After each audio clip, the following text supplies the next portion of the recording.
Hello students, आज हम पढ़ने जाएं क्लास 8 एनसीईआरटी की न्यू साइंस बुक क्यूरियोसिटी का चैप्टर 7 जिसका नाम है पार्टिकुलेट नेचर ऑफ मैटर। इस चैप्टर के 5 वीडियोस मैं पहले ही अपलोड कर चुकी हूँ। ये 6th वीडियो है और इस वीडियो में हम पढ़ने जा रहे हैं how particles move in different states of matter. Matter की डिफरेंट स्टेट्स में पार्टिकल्स कैसे मूव करते हैं। चलिए इसे हम एक एक्सपेरिमेंट की हेल्प से समझते हैं। Take a glass tumbler containing water and put a few grains of potassium permanganate into it. एक कांच का ग्लास लीजिए जिसमें वाटर हो और इसमें पोटेशियम परमैंगनेट के कुछ दाने डाल दीजिए। पोटेशियम परमैंगनेट के दाने डालने के लिए आप स्पून या स्पैचुला का यूज़ कीजिए, इसे हाथ से टच मत कीजिए। What do you observe? आप क्या ऑब्जर्व करते हैं? Initially, you will see some streaks of pink color spreading out from the grain. शुरुआत में आप कुछ पिंक कलर की स्ट्रीक्स देखेंगे पानी में, जो कि जो पोटेशियम परमैंगनेट के दाने उसमें से बाहर निकल रही होती है। With the passage of time, the entire bulk of water will acquire a uniform pink color. कुछ समय के बाद आप देखेंगे कि जो वाटर है वो पूरा ही पिंक हो जाता है। Do you know why this happens? क्या आप जानते हैं ऐसा क्यों होता है? This happens because the water particles are in constant motion. ऐसा इसीलिए होता है क्योंकि जो वाटर के पार्टिकल्स हैं वो कांस्टेंट मोशन में होते हैं। First they pull out the particles of potassium permanganate from its grain and later they hit these particles so that they get spread throughout the liquid. पहले जो वाटर के particles होते हैं वो पोटेशियम परमैंगनेट के ग्रेन में से जो पार्टिकल्स होते हैं उन्हें बाहर की तरफ खींचते हैं। फिर बाद में जो ये वाटर के पार्टिकल्स होते हैं वो पोटेशियम परमैंगनेट के पार्टिकल्स को हिट करते हैं, जिससे पोटेशियम परमैंगनेट के पार्टिकल्स पूरे लिक्विड में स्प्रेड हो जाते हैं। इसके कारण ये जो ग्लास है में जो वाटर है वो पूरा पिंक कलर का हो जाता है। In the case of many substances, the constituent particles are held together strongly that the water particles are unable to pull these out. Such substances like sand are insoluble in water. कुछ substances के case में, जैसे कि sand के case में ऐसा होता है कि जो कॉन्स्टिट्यूएंट पार्टिकल्स होते हैं वो एक दूसरे से इतना स्ट्रांगली जुड़े होते हैं कि वाटर पार्टिकल्स इन सैंड या फिर इसके जैसे अन्य सब्सटेंसेस के पार्टिकल्स को बाहर की तरफ नहीं खींच पाते हैं, जिसकी वजह से वे वाटर में इनसॉल्युबल होते हैं। Think like a scientist, try it yourself. Take 3 clean glass tumblers. 3 कांच के ग्लास लीजिए। Pour hot water in one of them, water at room temperature in the second and ice cold water in the third. एक glass में hot water लीजिए, दूसरे glass में room temperature पर रखा हुआ वाटर लीजिए और तीसरे ग्लास में आइस कोल्ड वाटर लीजिए। Drop a small grain of potassium permanganate into each of them. अब पोटेशियम परमैंगनेट का एक छोटा सा दाना सभी ग्लासेस में डालिए। Watch carefully and compare what do you observe. अब इसे केयरफुली देखिए और कंपेयर कीजिए तीनों में। आप क्या ऑब्जर्व करते हैं? Water particles move faster in hot water compared to water at room temperature and even slower in ice cold water. तो जो वाटर के पार्टिकल्स होते हैं वे हॉट वाटर में ज़्यादा तेज़ी से मूव करते हैं रूम टेम्परेचर पर रखे हुए पानी की तुलना में, और आइस कोल्ड वाटर में जो पार्टिकल्स होते हैं वो और भी धीरे मूव करते हैं। As a result the potassium permanganate spreads the fastest in hot water.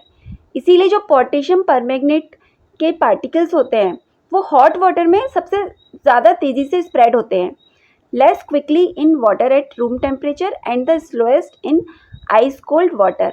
और जो रूम टेम्परेचर पर रखा हुआ पानी है उसमें कंपैरेटिवली थोड़ा धीमे जो पोटेशियम परमैंगनेट स्प्रेड होता है, जबकि जो आइस कोल्ड वाटर होता है उसमें पोटेशियम परमैंगनेट के पार्टिकल्स सबसे कम स्प्रेड होते हैं, सबसे कम गति से स्प्रेड होते हैं।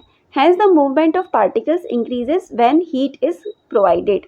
इसलिए हम कह सकते हैं कि पार्टिकल का मूवमेंट हीट देने पर बढ़ जाता है। Try to depict it by drawing a diagram. How can we demonstrate the movement of gas particles that cannot be seen with the naked eye? हम गैस पार्टिकल्स के मूव को कैसे डेमोन्स्ट्रेट कर सकते हैं, जबकि गैस तो हमें नेकेड आई से दिखाई ही नहीं देती है। चलिए इसके लिए एक्सपेरिमेंट करते हैं। Let us find out. Light an incense stick in one corner of the room. Room के एक कॉर्नर में अगरबत्ती जलाइए। Wait for a few minutes and observe. कुछ मिनट वेट कीजिए फिर ऑब्जर्व कीजिए। Do you notice the fragrance from a distance? क्या आप दूरी से अगरबत्ती की खुशबू को सूंघ सकते हैं? When an incense stick is burnt in one corner of the room, initially the fragrance is felt only around the incense stick. जब शुरू में हम अगरबत्ती को जलाते हैं तो उसकी जो खुशबू है केवल थोड़ी ही दूरी तक उसके आसपास ही रहती है। Shortly you can smell the fragrance throughout the room. और थोड़ी ही देर में जो खुशबू है वो पूरे रूम में फैल जाती है। This happens because the particles of the fragrance spread, filling the entire room. ऐसा इसीलिए होता है कि जो खुशबू के पार्टिकल्स होते हैं वो पूरे रूम में फैल जाते हैं। This shows that the particles of air are moving constantly. इससे हमें ये पता चलता है कि जो एयर के पार्टिकल्स हैं वो कॉन्स्टेंटली मूव कर रहे हैं। The air particles hit the particles of the fragrance and help them spread through out the room. जो एयर के पार्टिकल्स होते हैं वो फ्रेग्रेंस के पार्टिकल्स को हिट करते हैं जिससे वो पूरे रूम में फैल जाते हैं और हमें पूरे रूम में अगरबत्ती की खुशबू आती है। Oh, now I know why and how the fragrance of perfume reaches us. अब मुझे पता चला कि जो अगरबत्ती की खुशबू है वो कैसे हम तक पहुंचती है, या फिर परफ्यूम की जो खुशबू होती है वो कैसे हम तक पहुंचती है। Can you share a few other real life situations where you have experienced the movement of gas particles? क्या आपकी रियल लाइफ में भी ऐसी कोई सिचुएशंस हैं जहाँ पर आप गैस पार्टिकल्स के मूवमेंट को एक्सपीरियंस करते हैं? यदि हो तो प्लीज़ आप उन्हें मुझसे शेयर कीजिए। Ever heard of the particulate nature of matter plays a crucial role in many everyday processes? जो मैटर का पार्टिकुलेट नेचर होता है वो हमारी एवरीडे लाइफ में एक महत्वपूर्ण भूमिका निभाता है। For example, when we wash clothes stained with oil using soap, numerous soap particles surround the oil particles on the fabric. For example, जब हम कपड़े धोते हैं और कपड़े पर कोई ऑयल का दाग लग जाता है तो हम उसे सोप की मदद से छुड़ाते हैं। तो जो सोप के पार्टिकल्स होते हैं वो ऑयल के पार्टिकल को घेर लेते हैं कपड़े पर। तो जो सोप पार्टिकल्स का जो एक सिरा होता है वो तो ऑयल से अटैच होता है और दूसरा सिरा वाटर के साथ अटैच होता है। इस प्रकार से हम साबुन की मदद से ऑयल को धो देते हैं, वॉश कर देते हैं और कपड़ा हमारा साफ हो जाता है।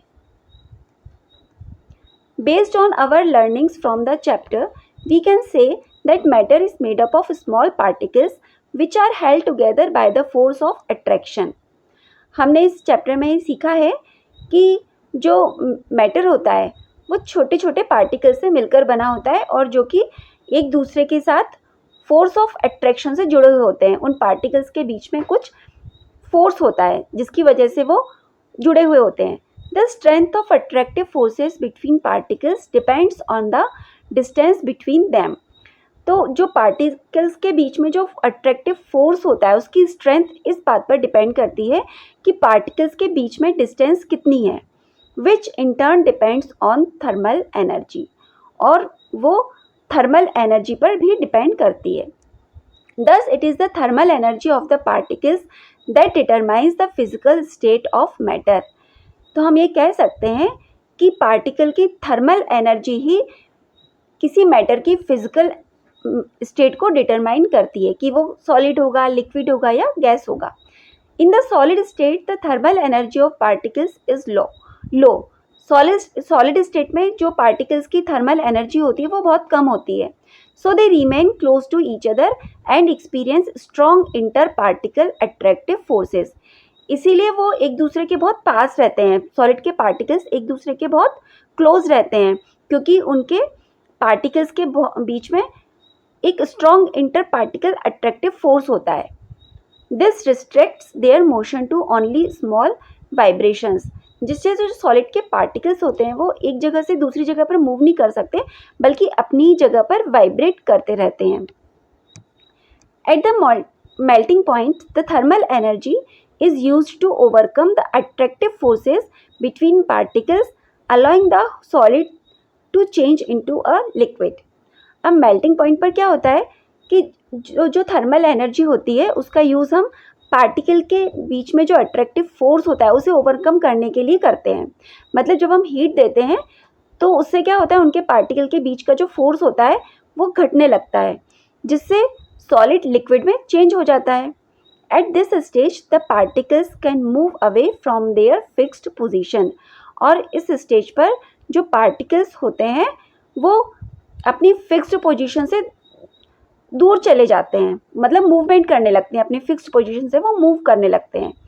The inter particle distance increases slightly, और उनके पार्टिकल के बीच की दूरी बढ़ जाती है। हीट देने से जो सॉलिड के जो पार्टिकल्स हैं उनके बीच की दूरी बढ़ जाती है, reducing the strength of the attractive forces to a level that allows the particles to move around though still within a limited space. इससे क्या होता है, जो उनके पार्टिकल के बीच में जो अट्रैक्टिव फोर्स होता है वो कम हो जाता है, और जो पार्टिकल्स होते हैं वो लिमिटेड स्पेस में मूवमेंट करने लगते हैं। In the gaseous state, the particles have enough energy to overcome the forces of attraction between them and move freely in all directions.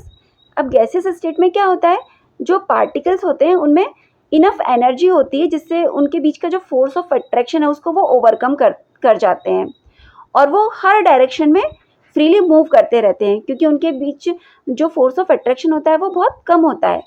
You will learn more about these particles that constitute matter in higher grades. अब आप इसके बारे में higher grades में पढ़ेंगे। Let us wrap up particle nature of 3 states of matter. अब 3 state of matter में जो पार्टिकल्स होते हैं उनमें क्या डिफरेंस होता है, सॉलिड, लिक्विड और गैस। सॉलिड में क्या होता है, इंटर पार्टिकल स्पेस बहुत कम होता है। यहाँ पर आप देख सकते हैं कि पार्टिकल्स के बीच में स्पेस बहुत कम है। लिक्विड में क्या होता है, ये जो पार्टिकल में जो स्पेस होता है वो सॉलिड की अपेक्षा थोड़ा ज़्यादा होता है, लेकिन गैस की अपेक्षा बहुत कम होता है। गैस में पार्टिकल्स के बीच में जो डिस्टेंस होता है वो बहुत ज़्यादा होता है, और इनके बीच में अट्रैक्टिव फोर्स भी बहुत कम होता है, जिसके कारण ये इधर उधर मूव करते रहते हैं। Packing of particles are closely packed. जो पार्टिकल्स होते हैं वो क्लोजली पैक्ड होते हैं, यहाँ पर आप देख सकते हैं सॉलिड में। और लिक्विड में particles are a little loosely packed than in solids. तो इसमें सॉलिड्स की तुलना में जो पार्टिकल्स होते हैं वो थोड़ा कम लूजली पैक होते हैं, जैसा कि आप देख सकते हैं। और पार्टिकल्स आर फ्री। गैस में क्या होता है, पार्टिकल्स फ्री होते हैं इधर उधर मूव करने के लिए। Inter particle attraction is maximum.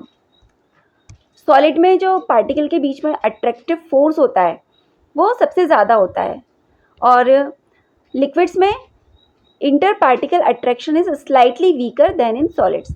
Liquids में जो इंटर पार्टिकल अट्रैक्शन होता है, मतलब पार्टिकल के बीच में जो अट्रैक्शन होता है वो थोड़ा सा सॉलिड की अपेक्षा कम होता है।